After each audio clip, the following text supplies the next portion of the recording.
हिंदी में यूपीएससी की तैयारी से संबंधित प्रोग्राम्स को देखने के लिए सब्सक्राइब करें स्टडी IQIAS हिंदी।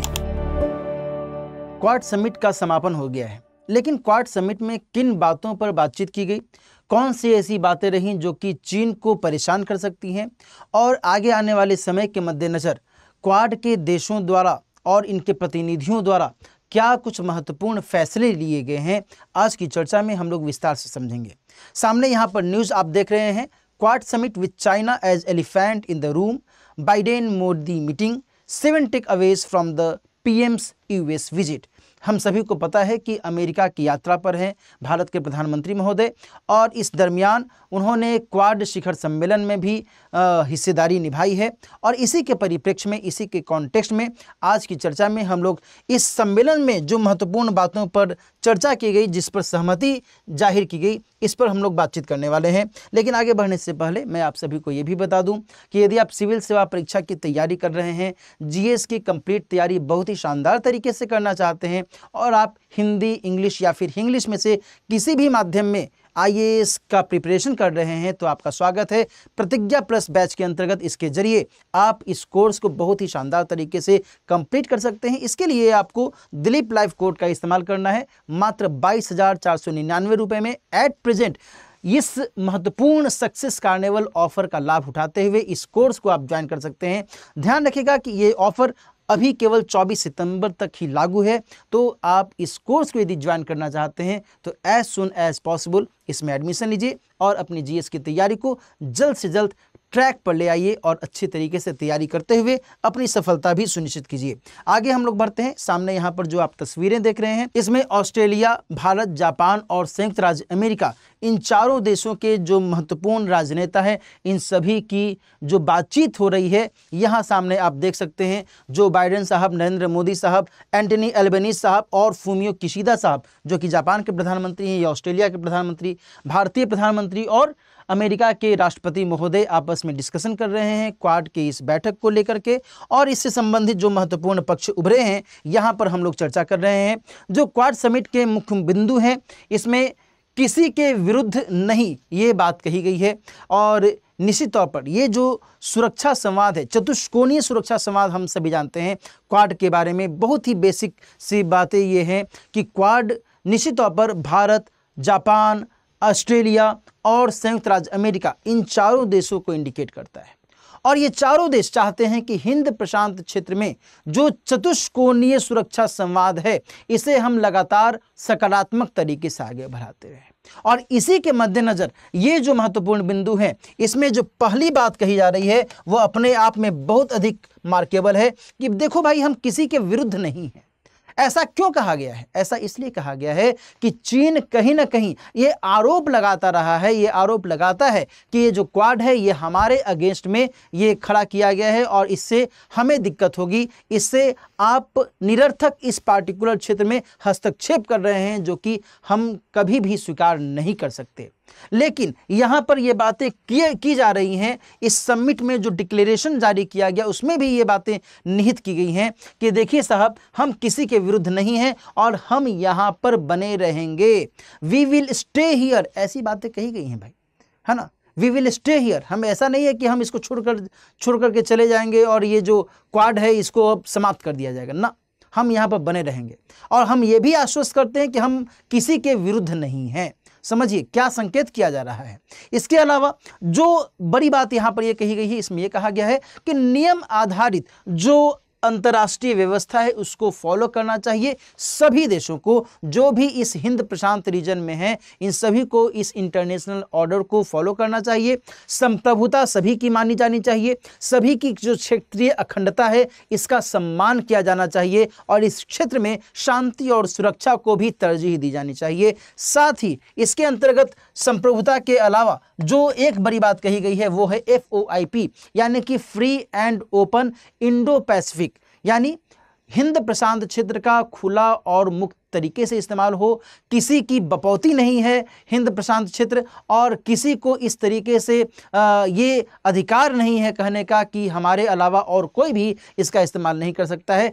आपका अपना जो राष्ट्रीय क्षेत्र है, जो आपका अपना एक्सक्लूसिव इकोनॉमिक जोन है, उस वहाँ तक आपकी अपनी सीमा है, लेकिन उसके बाद यह सभी के अंतर्गत आ जाना चाहिए। सभी इसका इस्तेमाल सही तरीके से करें और सतत विकास के साथ करें। ऐसा ना हो कि कोई इसका इस्तेमाल बहुत अधिक दोहन करते हुए करे और बाकियों को इसका इस्तेमाल ही नहीं करने दे, है ना। ये जो क्षेत्र है निश्चित तौर पर खनिज संसाधन और तेल, प्राकृतिक गैस, मत्स्यन, व्यापार, इन सभी के दृष्टिकोण से और रणनीतिक उपस्थिति के दृष्टिकोण से महत्वपूर्ण हो जाता है। ऐसे में जो ये FOIP है, इसको महत्व दिए जाने की आवश्यकता है। यहाँ पर जो चीन का एक मामला है वो बहुत ही महत्वपूर्ण तौर पर उभारा गया है।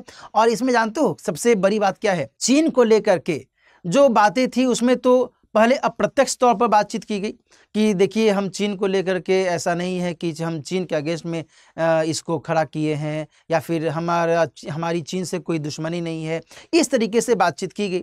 लेकिन पेपर में ये आया है कि जो बाइडेन साहब ने ये ध्यान ही नहीं दिया कि उनका माइक ऑन है या ऑफ है, और उस दौरान उन्होंने ये कहा कि चीन हमारे लिए बहुत बड़ा खतरा साबित हो रहा है, चीन हमारा टेस्ट कर रहा है, वो हमारी जांच कर रहा है और हमें उसको लेकर के बहुत अधिक सचेत होना चाहिए। ये बातें जो हैं की गई हैं उनके द्वारा, और इससे आप संकेत समझ सकते हैं कि जो क्वाड देश हैं वो कहीं ना कहीं इनडायरेक्ट रूप में चीन को लेकर के कितना अधिक सचेत हो रहे हैं। और इसकी बानगी दोस्तों मैं यहाँ पर आपको दिखाऊंगा, जिस तरीके से क्वाड के द्वारा क्वाड एट सी शिप ऑब्जर्वर मिशन को शुरू करने की बात की जा रही है 2025 में। ये अपने आप में बहुत बड़ी बात है, क्योंकि इसके माध्यम से जो भी क्वाड देशों के तटरक्षक हैं, जो कोस्ट गार्ड हैं, इनके द्वारा आपस में साझेदारी की जाएगी और इनके द्वारा ये भी किया जाएगा कि भाई हम सभी मिलकर के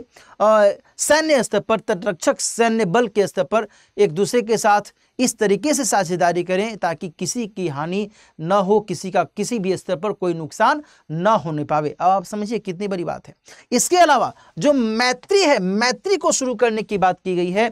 मैत्री का मतलब ये हुआ maritime initiative for training in Indo Pacific, यानी कि हिंद प्रशांत क्षेत्र में प्रशिक्षण करने के लिए, ट्रेनिंग करने के लिए मैरीटाइम इनिशिएटिव की बात कही गई है। नौसैन्य या नौवहन पहल की बात कही गई है और ये अपने आप में बहुत अधिक महत्वपूर्ण है।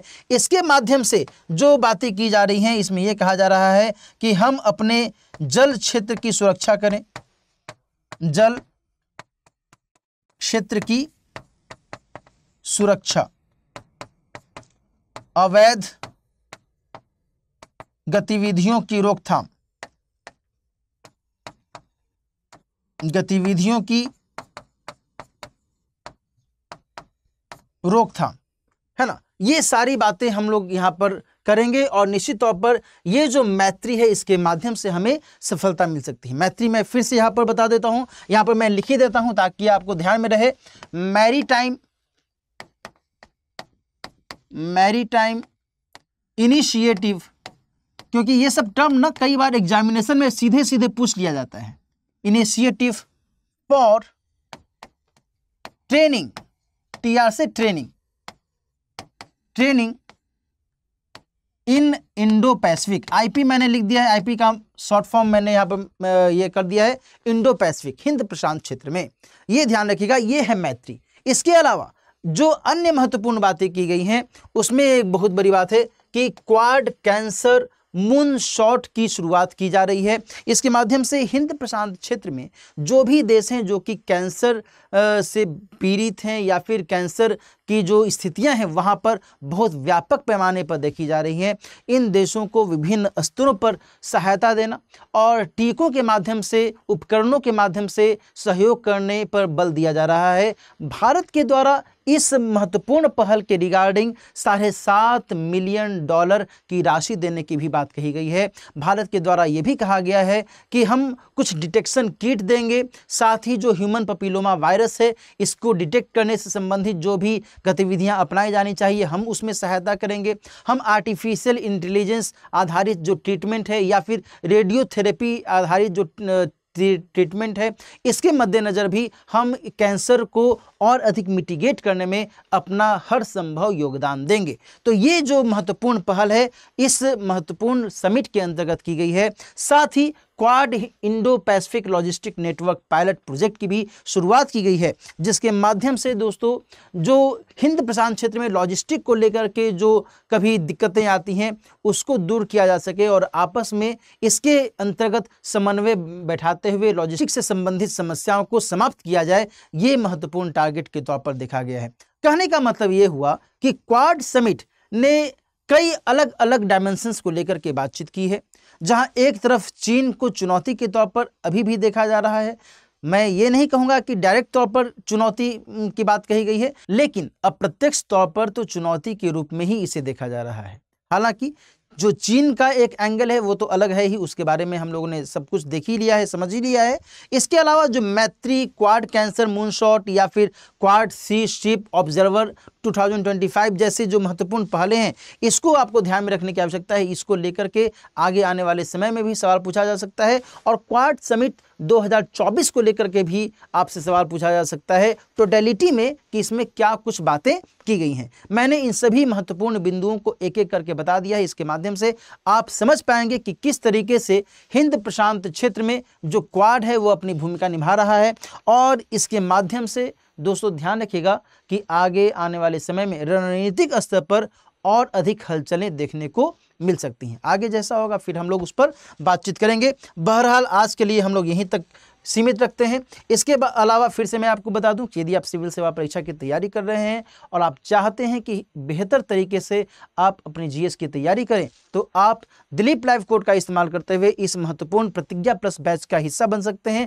22,499 रुपये में बहुत ही अफोर्डेबल फी पर आप जीएस की कंप्लीट तैयारी बेहतर तरीके से कर सकते हैं। साथ ही यहाँ पर एक चीज़ और मैं आपको बता दूं कि यदि आप बैच के रिगार्डिंग या भी किसी अन्य रिस्पेक्ट में कुछ भी पूछना चाहते हैं, कोई भी आपकी क्वेरी है तो आप मुझसे इस मेल आईडी के जरिए संपर्क कर सकते हैं। साथ ही आप मुझसे इस टेलीग्राम आईडी के जरिए भी जुड़ सकते हैं और अपनी तैयारी को बेहतर बनाने में मेरी मदद भी ले सकते हैं। मिलते हैं फिर किसी और टॉपिक के साथ। अपना ख्याल रखिए। All the best. हिंदी में यूपीएससी की तैयारी से संबंधित प्रोग्राम्स को देखने के लिए सब्सक्राइब करें स्टडी IQ IAS हिंदी।